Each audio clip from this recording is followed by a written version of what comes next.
To perform ETL processes in the query editor, Power BI relies behind the scenes on the M language accessible through the advanced editor. This language is exclusive to the Microsoft Power Query Editor but has similarities to the F# language. Just a few examples of standard M functions include connecting to web tables, adding new columns, and creating date formulas. The M language also lets us create custom queries by writing our own M code. I'm not going to go into much detail about the semantics of M, but if you would like to learn more about the M language on your own, I would encourage you to check out the Power BI Data Methods course in the library. In the Power BI Cloud account, we created a query that connects to an API connection to get the Microsoft stock price data. We then transformed this data connection using the Power Query Online transformation functions to make it into a useful table that we see here on the screen. We can see the M code behind the query by right-clicking on the query name and selecting the Advanced Editor option. This opens the pop-up window for the M functions behind the extract and transform processes of the ETL framework we see in the query editor and also in the applied steps. In this window we can make our own custom or completely new M code. This M code in the Power BI Cloud is also the M code that we see in Power BI Desktop. We see in this Power BI Desktop file by going into the query editor we see an example of the same API connection and initial transformation steps. But it also adds some more complex transformation processes to calculate the average or maximum and minimum stock prices on both the yearly and monthly basis. This creates additional fields in the data table. Those of you with access to the course exercise files can open the desktop file to take a closer look at this query. If we select the Advanced Editor option in the Home ribbon menu, we see the N code for the Power BI Desktop file in the screen. These are the extract and transform functions that created this more complex data table.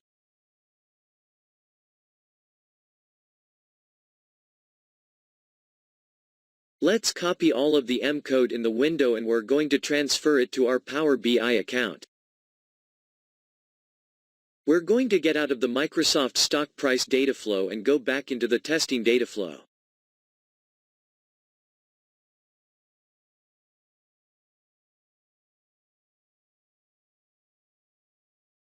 We select Cancel. We're going to create a new query in this Testing Tables Dataflow to see how to transfer the M code over from Power BI Desktop. Select to add a new entity. Then we select Blank Query from the other menu options. On the next screen you see that the blank query asks us to enter the M code directly in this interface. Here we can simply paste the M code that we just copied. Notice that the spacing and lines look slightly different than what we saw in the desktop file. You don't have to worry about this because the syntax of M means that, for example, line 5 ultimately takes up 2 lines, but the lines are separated by commas.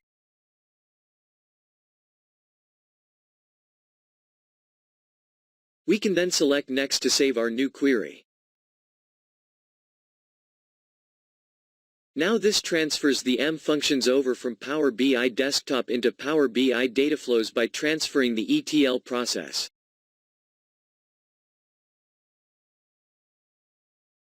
We need to configure the connection to save our API query. In this case we enter the same.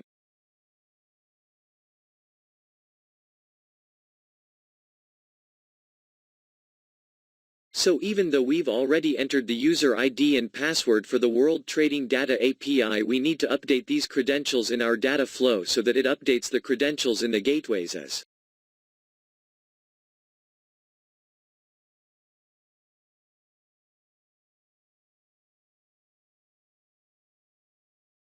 Well, hit confirm. We now see in our view the updated query for the API connection in the desktop file transferred to our data flow.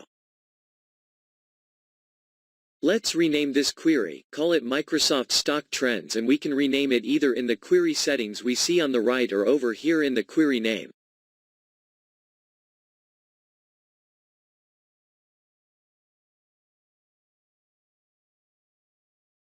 We save the updates to the query.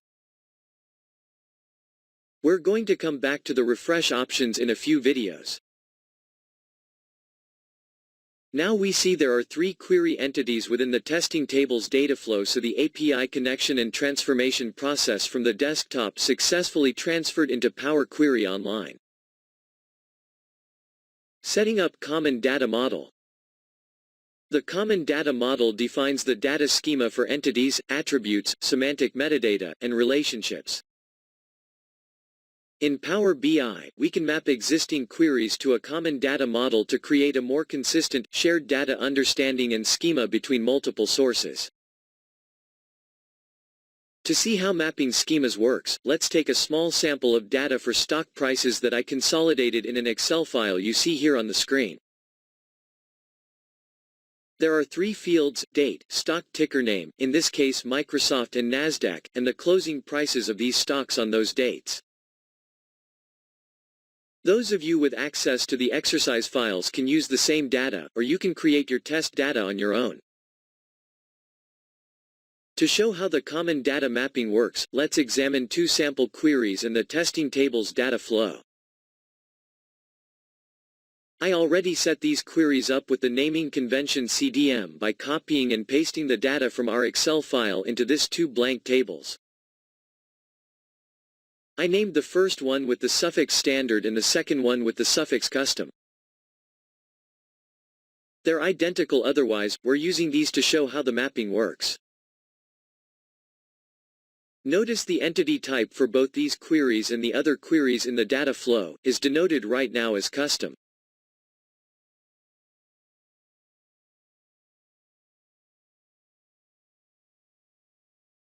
To see how to map the schema, let's select Edit the Standard option.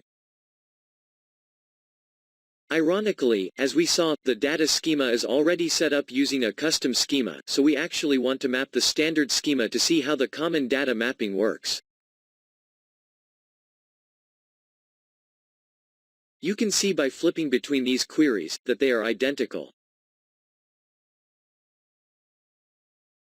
To map our query to the common data model, we're going to select the menu option in the ellipses on the right side of the screen and select Map to Standard.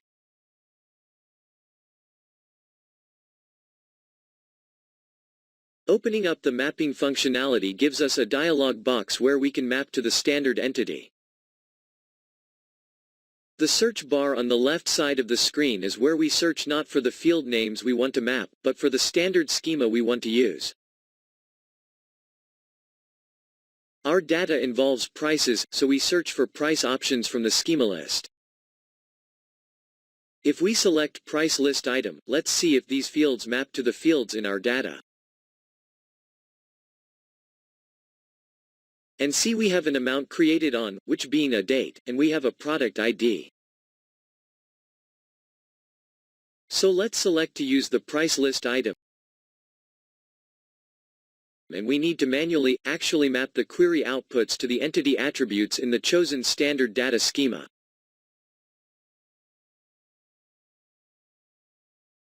I select date for created on, the closing price for the amount.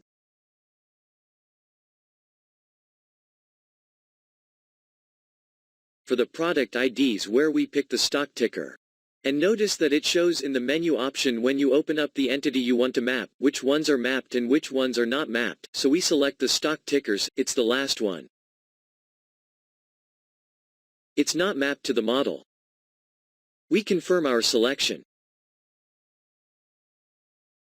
We see that the mapping to the standard entity is now a step in the applied steps for the query. We also see the other fields from the common data schema, and these are null because we don't have matching fields for them, so we can remove them, or in this case, I'm just going to let them be. We now save and close the query to update the schema.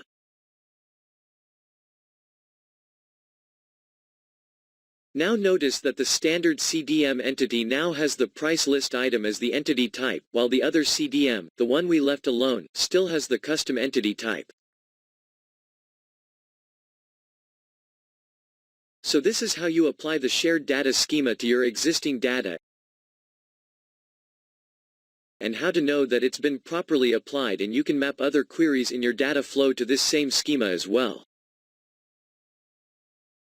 In the next video the tutorial will be continued. Don't forget to subscribe. Thank you for watching.